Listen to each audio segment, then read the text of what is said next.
क्या ये इक्तदार की जंग थी? ये बाज लोगों ने इस पर बाकायदा किताबें लिखी हैं। अच्छा, मैं उन लोगों से अब गुजारिश तो मैं नहीं कह सकता, लेकिन मैं ये जरूर कहूंगा कि यार कुछ शर्म करो।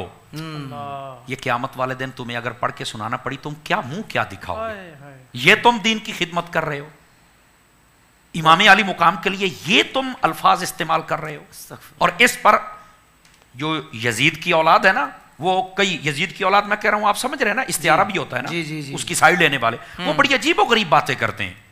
मैंने कहा यार मुझे सबसे पहले ये बात बताएं कि जो इक्तदार की जंग लड़ने जाता है वो सिर्फ 72 बंदे लेके जाता है। ये बात बड़ी सोचने वाली है ना। बिल्कुल ठीक है हज़रत शाह साहब, बिल्कुल। अगर कोई कहेगा इक्तदार की जंग है तो इक्तदार की जतर के ये 72 नफूस, चलो मिला लें, रिवायात में 82 के लफ्ज भी हैं, 142 के लफ्ज भी हैं। ये आगे चल के हम बताएंगे कि जो इमाम अली मुकाम का काफिला हुसैनी था उसके 82 नफूस थे टोटल, या 142, वैसे 240 के लफ्ज भी आए हैं। सही समझ आई ना। लेकिन ये जो 82 वाला इसको ज्यादा बयान, बाकी औरतें और बच्चे थे, ठीक है। और ये 72 शहीद हुए, इनमें से भी हजरत हो रहे थे, उनके भाई, उनके गुलाम, और हजरत अब्दुल्ला कल्बी वो आए थे। समझ आ रही ना। तो ये एक मुख्तसर काफिला। तो क्या इक्तदार की जंग लड़ने के लिए यही गए थे? ऐसे चली लड़ जाती है इक्तदार की जंग? कुछ खुदा का खौफ करो यार।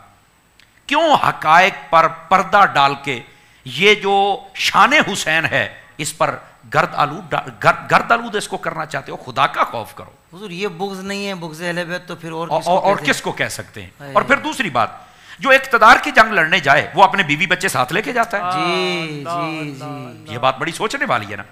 लोगों की यार अक्ल व खिरत की मुझे समझ नहीं आती कि ये लोग किधर को जा रहे हैं। ठीक है। अच्छा, फिर अगली बात बड़ी तवज्जो तलब है। इमाम अली मुकाम, अगर आपने इक्तदार ही संभालना था जी, तो सबसे मजबूत तरीन इलाका कौन सा था आपके इक्तदार के लिए? देखना, अगर मैं इलेक्शन पे उठूं जी, मेरी कोई राय नहीं है, मैं कोई जहन नहीं रखता, मैं एक मिसाल दे रहा हूं, तो मैं वो अपना हल्का पसंद करूंगा जहां से मुझे पता है कि मैं यहां बड़ी आसानी से अपनी पोजीशन मजबूत कर सकता हूं। तो वो तो मक्का था या मदीना था? इमाम अली मुकाम वहां पर ऐलान कर, ना मक्के में किया ना मदीने में किया। अल्लाह वाह, ये बात सोचने वाली है ना। तो आपने मक्का भी छोड़ दिया, मदीना भी छोड़ दिया, करबला में जा रहे हैं और फिर कह रहे हैं ये इक्तदार की जंग है। अच्छा, इक्तदार की जो जंग होती है उसको 150 खत लिखे जाते हैं कि आप आ जाएं और यजीद से हमें बचा लें, वो दीन से दूर है तो हम जाना नहीं चाहते, आप जरा रहनुमाई करें। खत ये लिखने वाले हैं, इक्तदार की तो यहां बात ही कोई नहीं है। अल्लाह। तो ये बहुत बड़ी कदगन है जो मैं समझता हूं कि तारीख के चेहरे को मस्क किया जाता है, हकायक को मस्क किया जाता है, इमाम अली मुकाम के शान के पहलू को घटाया जाता है।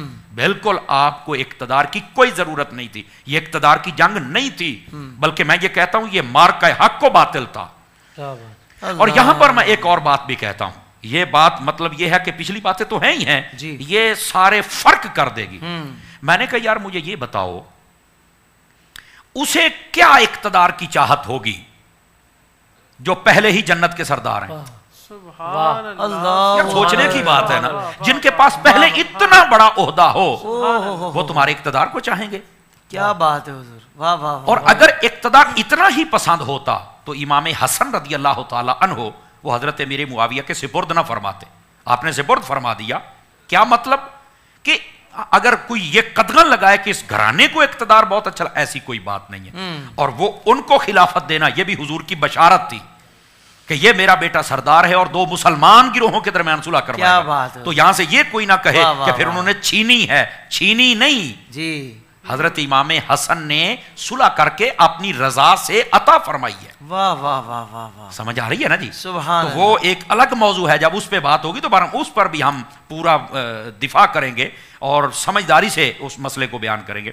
लेकिन यहां पर यह कहना कि ये इक्तदार की जंग है, अब जाहिल हो गए हो। कोई इक्तदार की जंग नहीं है, ये मार्का हक को बातिल है। इमाम अली मुकाम ये सिर्फ जो फिरौनियत थी, शैतानियत थी और यजीदियत थी, आप इसके खिलाफ निकले थे। और क़यामत तक के लिए ये जो यजीद है ये था और हुसैन है। इमाम अली मुकाम ने ऐसा, अब देखा जना, इक्तदार लोगों के ऊपर करना یہ تو 2-4 سال کے بعد ختم بھی ہو سکتا ہے. یزید بھی 3 سال نہیں نکال سکا تھا. ہائے. اصل اقتدار یہ ہے دلوں پہ حکومت کی جائے، اور وہ میرے حسین آج بھی کر رہے ہیں. اللہ اکبر. تو یہ اقتدار کی جنگ نہیں تھی، یہ جہالت کی باتیں نہ کی جائے.